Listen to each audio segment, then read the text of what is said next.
For the past few years, it has seemed like these bullets have been flying in every direction. Individuals committing homicides, killing 5, 8, 10, 20 people in a matter of just an hour, as well as little kids accidentally pulling the trigger and ending their lives in a matter of seconds. People think that with such horrible incidents occurring, that the government should put an end to this violence by creating stricter gun laws to help prevent incidents like this from happening, such as my opponent Elizabeth thinks. I'm here to tell you that creating stricter gun laws will not lower gun-related crime. First, I'd like to talk about gun-related homicides around the world, then about Puerto Rico's gun laws and crime, and lastly, give some examples as to why gun-related crime will continue to occur even when laws are strictened. First, I'd like to talk about gun-related homicides around the world. America is currently the most pro-gun nation in the world. According to Simon Rogers, main editor and journalist of The Guardian UK, states that an average of 88 per 100 people own a gun in the U.S., making it number one. With these averages in the U.S., you would think that the U.S. tops the world tables for the firearm murder rates. However, this is not the case. They're ranked 28 with a rate of 2.97 per 100,000 people. And countries with fewer percentages of people owning guns have a much higher percentage of the firearm murder rates, such as Honduras with the 68.43 per 100,000 people, and Jamaica with the 39.4. As you know, Puerto Rico is a Commonwealth of the U.S., and it is much more stricter when it comes to towards the gun ownership laws. But again, according to Simon Rogers, they top the world stable firearm murderers percentages of all homicides, with a 94.8% compared to the U.S. with just 60%. I would now like to talk to you about Puerto Rico's gun laws and crime. Puerto Rico's firearms are very strict, however, their murder rates do not reflect that. According to the National Rifle Association, known as the NRA, obtaining a concealed carry permit for a weapon comprises of a variety of steps to take a minimum of about 5 months to receive a permit, gun, and limited amount of ammo offered to the consumer.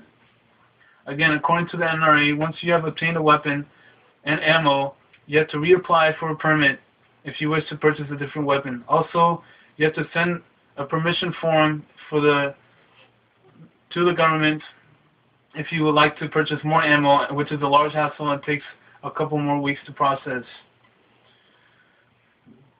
Puerto Rico's gun crime is so bad that according to Livette Alvarez, currently the Miami bureau chief for the New York Times, states, I quote, "Now plagued by a steadily worsening murder rate, more Puerto Ricans are second-guessing the evening plans, contemplating moving to the mainland and sending away for gun permits in large numbers to protect themselves."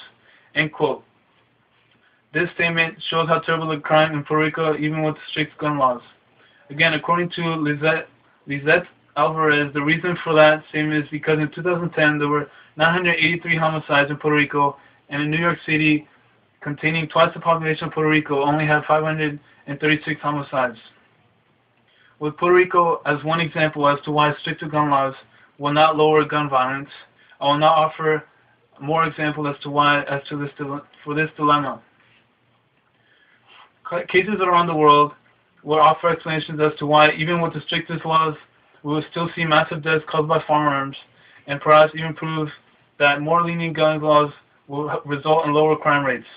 According to James Jacobs, professor and director of the Center for Research in Crime and Justice at the New York University School of Law, states, I quote, "Even in the strictest prohibitionary regime, that of the United Kingdom, gun crime continues to increase." Again, according to James Jacobs, the majority of guns are obtained through the black market, which has led to the horrific school shooting in Germany and the political assassination in Holland. The criminals of those countries are the ones who are protected from others because they have obtained the weapon illegally, but the law-abiding citizens are not. Jacobs then states that the U.S. spends billions of dollars a year to prevent people from using guns, but the government cannot keep them from those who want it, and the same goes with firearms.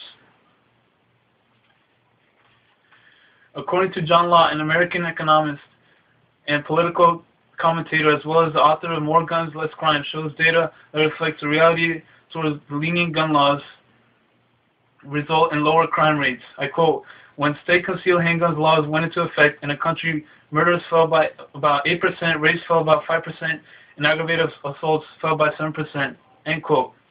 In conclusion, Because of this massive tragedies caused by the use of guns, many people assume that stricter gun laws will reduce the amount of gun-related crimes like my opponent Elizabeth does. But as you now heard, this is not the case. However,